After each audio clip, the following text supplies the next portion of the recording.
रो कर मुस्कुराने का मज़ा ही कुछ और है, जिंदगी में कुछ खो कर पाने का मज़ा ही कुछ और है। जिंदगी में हार और जीत तो लगी ही रहती है, जिंदगी में हार और जीत तो लगी ही रहती है, लेकिन हार के जीतने का मज़ा ही कुछ और है।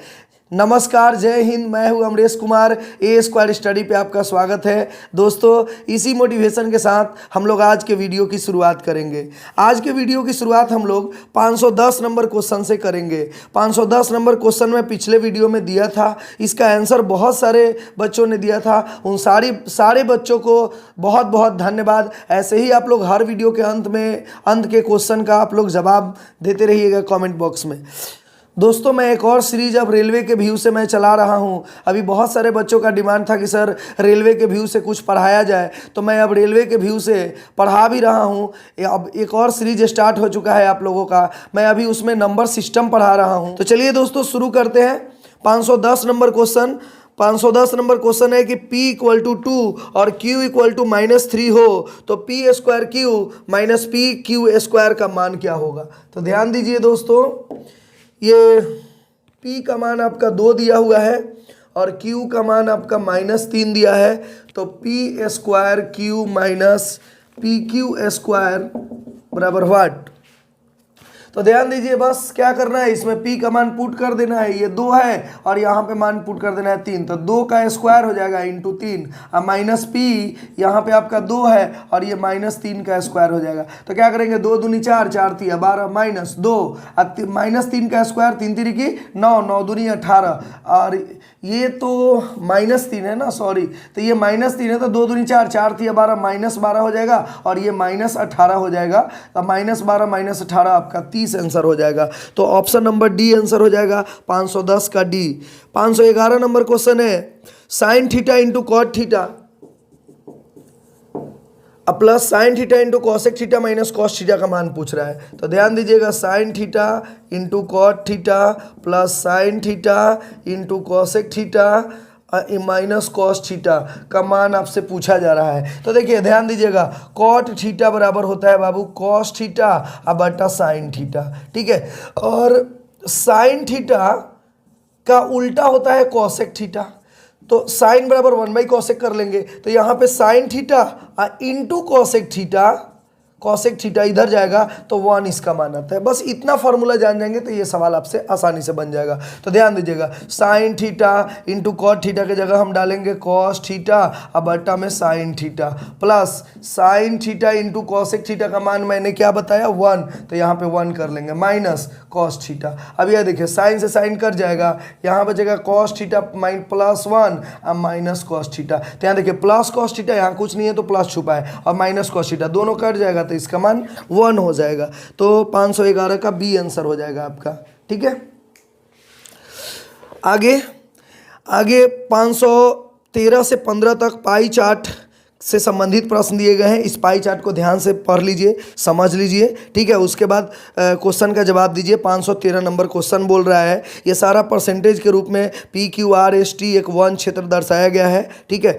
और 513 नंबर क्वेश्चन है कि क्यू राज्य का क्षेत्रफल क्या होगा यदि कुल क्षेत्रफल 61,700 स्क्वायर किलोमीटर में है। तो क्यू राज्य का क्षेत्रफल आपसे पूछ रहा है, कुल क्षेत्रफल दिया हुआ है। तो देखिए, कुल क्षेत्रफल अगर आपका दिया हुआ है 513 नंबर सवाल, कुल क्षेत्रफल अगर आपका दिया हुआ है कि 61,700 वर्ग किलोमीटर, तो समझिए ये 100% का मान दिया है, क्योंकि परसेंटेज में कुल अपने आप में 100% होता है। और आपसे क्यू राज्य का पूछ रहा है, तो क्यू राज्य कितना परसेंट है आपका 22% है। तो 61,700 का 22% आप निकाल लीजिए, आपका एरिया आ जाएगा। तो 2 0 से 2 0 खत्म हो जाएगा, ठीक है। अब 22 से 617 में गुना कर देंगे तो 22 से 154 के 4 हासिल 15, 22 का 22, अब 22 और 15 होता है 37, 22 15 37 होता है, तो 37 के साथ हासिल हो जाएगा 3, 22 छक 132 और 3 135, 13,574 हो जाएगा आपका तो स्क्वायर किलोमीटर। तो ऑप्शन नंबर सी हो जाएगा, 513 का सी हो जाएगा, ठीक है। 514 नंबर क्वेश्चन बोला है कि P का सेक्टर कौन बताना है। तो 514 नंबर में P का सेक्टर कौन बोल रहा है, तो P का परसेंटेज के रूप में दिया है 14%। तो 14% को सेक्टर कौन में बदलना है, तो 14% के लिए बट्टा में 100 100 और जब भी कोण में बदलना होता है ना तो 360 से गुना कर दीजिएगा, आपका सेक्टर कोण आ जाएगा। तो 10 से 10 खत्म होगा। अब चलाकी कीजिएगा कि देखिए अगर 10 पूरा पूरा कटने वाला है इन सभी से तो काटिएगा, और नहीं तो नीचे में 0 होना तो रहने दीजिएगा, गुना करा के दाहिने तरफ से पॉइंट बैठा लीजिएगा। नहीं तो अगर काटिएगा तो ये 2 से तो कटेगा लेकिन 5 बट्टा में आएगा तो और लेंदी चला जाएगा, फिर 5 से आपको बाद में भाग लगाना पड़ जाएगा। इसलिए ये 10 का 10 रहने दीजिए, इसमें भाग भी नहीं लगाना पड़ेगा, गुना करिए और दाहिने तरफ से 1 0 के लिए पॉइंट बैठा दीजिए, तो इससे आसानी हो जाएगी कैलकुलेशन। तो 14 छक 84 के 4 हासिल 8, 14 तिया 42 8 50, ये दाहिने तरफ से एक पॉइंट बैठाएंगे, 0 है 1 हो तो 1 पॉइंट बैठाएंगे, 50.4 डिग्री हो जाएगा आपका, यही इसका सेक्टर कोण हो जाएगा। 515 नंबर सवाल देखते हैं। राज्य आर के वन क्षेत्र का राज्य टी और एस के संयुक्त वन क्षेत्र से क्या अनुपात है? तो राज्य आर का 515 नंबर सवाल, राज्य आर का टी और एस से के संयुक्त से क्या अनुपात है? तो ध्यान दीजिएगा कितने लोग पहले आर का निकालेंगे कि 61,700 कुल दिया है तो आर का पहले निकालेंगे, फिर टी और एस का अलग अलग निकालेंगे 61,700 से परसेंटेज, फिर जोड़ेंगे तब रेशियो निकालेंगे। लेकिन हम ऐसे नहीं बताएंगे आप लोगों को, ये आपका डायरेक्ट रेशियो पूछा है ना तो निकालने की कोई जरूरत नहीं है, सीधे परसेंटेज का ही रेशियो निकालिएगा ना तो आपका उसका रेशियो निकल जाएगा। ये अलग से निकालने की जरूरत नहीं है कि आर का निकालेंगे फिर टी और एस का निकालेंगे फिर अनुपात निकालेंगे, उससे भी बनेगा लेकिन लंबा जाएगा। आपका परसेंटेज का ही निकाल लीजिएगा रेशियो तो आपका आंसर आ जाएगा, क्योंकि अनुपात में आप बड़ा राशि हो या परसेंटेज में हो या आप संख्या में हो, दोनों का अनुपात कभी भी बदलता नहीं है, इसलिए आप डायरेक्ट परसेंटेज का रेशियो ले लीजिए। तो आर का परसेंटेज है 34% और टी और एस का परसेंटेज आपका है 18 + 12%, डायरेक्ट परसेंटेज से ही निकाल लीजिए। तो 34% और आपका हो जाएगा 18 12 30%, परसेंट से परसेंट खत्म हो जाएगा, ये 17 दूनी 34 15 दूनी 30, अर्थात 17 रेशियो 15 आपका आ जाएगा, या 17 रेशियो का मतलब बट्टा 15 हो जाएगा, यही आपका आंसर हो जाएगा। तो 17/15 515 का बी आंसर हो जाएगा आपका। तो उम्मीद करता हूँ कि समझ में आ रहा होगा आप लोगों को। अगला क्वेश्चन 516 नंबर देखते हैं। 2 रेलगाड़ियां जिनकी लंबाई 220 मीटर और 270 मीटर है, एक दूसरे की ओर 135 किलोमीटर प्रति घंटे तथा 117 किलोमीटर प्रति घंटे की चाल से चलना शुरू करती है। तब एक दूसरे को एक बिंदु पर पार करती है तो रेलगाड़ी एक दूसरे को कितने समय में पार करेगी? बहुत अच्छा क्वेश्चन है और इतना ही सटीक इसका हम जवाब देंगे आप लोगों को, बस ध्यान से देखिए। तो देखिए 2 रेलगाड़ियां हैं, एक ट्रेन 1 है, ये इसका चाल है 135 किलोमीटर प्रति घंटा, और एक और रेलगाड़ी है जो T2 है, इसका चाल है आपका 117 किलोमीटर प्रति घंटा। ठीक है, ये दोनों एक दूसरे के विपरीत चल रही है, और ये T1 की लंबाई है आपका 220 मीटर और T2 की लंबाई है 270 मीटर। ठीक है, अब एक बात मेरा ध्यान रखिएगा, आपसे पूछा है कि एक दूसरे को यह कितना समय में पार करेगी, तो समय पूछ रहा है, समय बराबर फॉर्मूला होता है दूरी बट्टा में चाल, यानी हम लोगों को दूरी निकालना है और चाल निकालना है, भाग लगा देंगे आपका आंसर आ जाएगा। एक बात गौर करिएगा, एकदम बिल्कुल आप 2-3 सेकंड में मेरा बात सुन लेंगे तो 2-3 सेकंड में इसको आप बना लेंगे आराम से।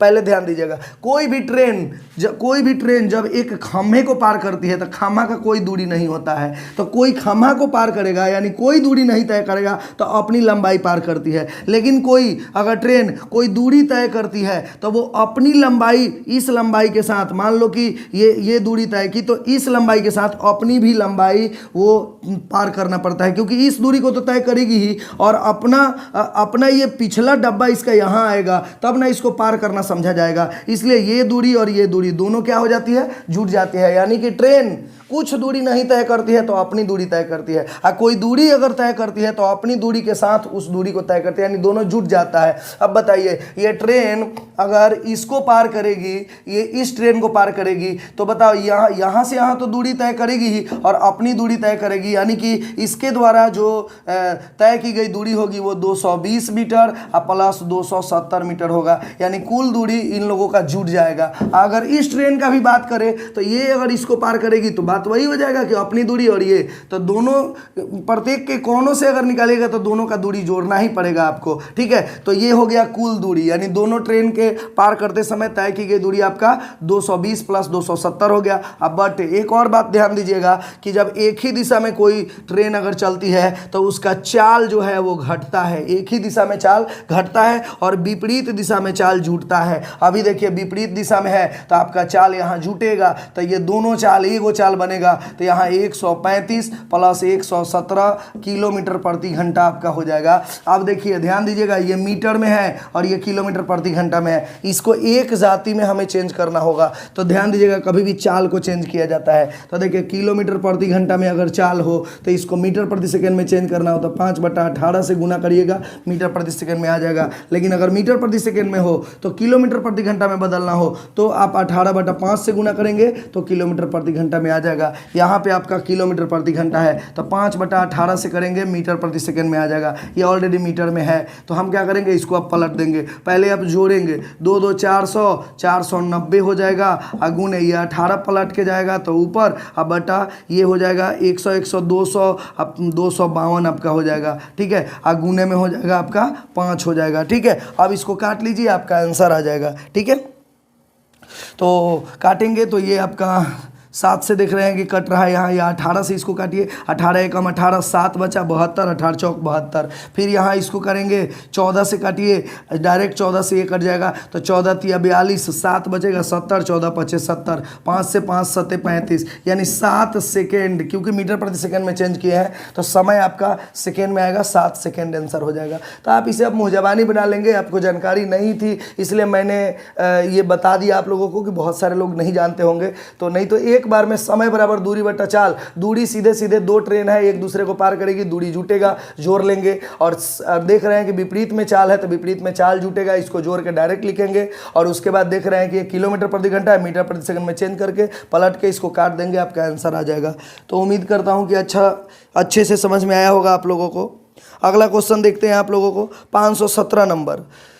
1,72,000 रुपये का 8% की दर से 3 वर्ष का चक्रवृद्धि ब्याज क्या होगा, वो निकटतम रुपए में पूर्णांकित किया हुआ चाहिए। यानी कि यह एक्यूरेट नहीं दिया है, अनएक्यूरेट में है, इसको बनाना है आप लोगों को। तो देखिए 517 नंबर क्वेश्चन, 1,72,000 अगर रेट है आपका 8%, समय है आपका 3 साल, इसका CI आपसे पूछ रहा है। तो CI के लिए क्या किया जाता है, 3 साल का अगर हो तो 3 स्टेप लिया जाता है। पहला स्टेप 8 में 3 से गुना, 8 तिरिकी 24। दूसरा स्टेप जो 24 आया उसमें 8 से गुना, तो 24 8 192 होता है। लेकिन इसको छोड़कर 2 अंक लिखा जाता है, बाकी तीसरा अंक हो तो यहाँ लिख दिया जाता है, पॉइंट यहाँ बीच में लगेगा। और तीसरा स्टेप 8 का घन यानी 512, 512 भी इसको छोड़ के 2 अंक लिखा जाता है और 5 यहाँ लिखाता है। अब यह परसेंटेज में चेंज हो गया, 2,179 25.9712%, ये आपका CI डायरेक्ट परसेंटेज के रूप में आ गया। अब मात्र क्या करेंगे कि 1,72,000 का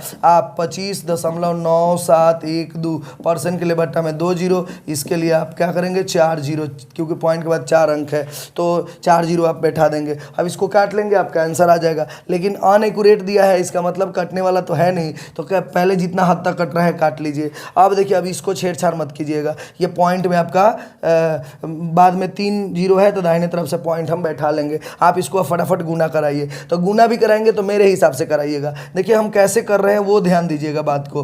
तो इसमें हम आपको 172 से करने वाले हैं। तो पहले ये 3 अंक का गुना है ना, इसे हम देखिए 2 अंक में कैसे कन्वर्ट करते हैं। 2 दूनी 4, 2 एकम 2, 2 सत्ते 14 के 4, हासिल 1, 2 9 18 19 के 9, हासिल 1, 25 दूनी 50 1 51। अब हम 7 से नहीं करेंगे, 17 से डायरेक्ट करेंगे। 17 दूनी 34 के 4, हासिल 3, 17 एकम 17, 3 20 के 0, हासिल 2, 17 7 119, 119 से 2 121 के 1, हासिल 12, 17 9 153 12, 165 के 5, हासिल 16, 17 5 85, 85 16, 101 के 1, हासिल 10, 17 दूनी 34, 34 10 44। ये हो जाएगा आपका 4 6 4 9 1 10 के 0, हासिल 1, 5 1 6 1 7, 5 1 6, इतना आ गया। तो अब बताइए इतना आया और 3 अंक के बाद पॉइंट बैठाना, तो 1 2 3 अंक के बाद हम पॉइंट बैठा लेंगे, यानी 44,670 आपका हो जाएगा। पॉइंट 464 है तो हमें पॉइंट से मतलब नहीं है क्योंकि एक्यूरेट वो बोला है। तो 44,670 कहाँ है, ऑप्शन नंबर ए में है, आंसर हो गया आपका। तो कैलकुलेशन इस हिसाब से करिएगा,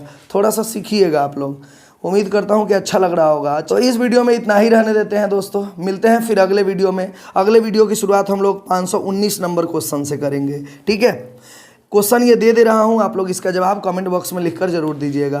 क्वेश्चन है, यदि एक वृत्त का व्यास 7 सेंटीमीटर है तो उसका क्षेत्रफल ज्ञात कीजिए। बिल्कुल आसान क्वेश्चन है ये। ऑप्शन है 49 वर्ग सेंटीमीटर, 38.5 वर्ग सेंटीमीटर, 154 सेंटीमीटर वर्ग सेंटीमीटर, 98 वर्ग सेंटीमीटर। जय हिंद दोस्तों।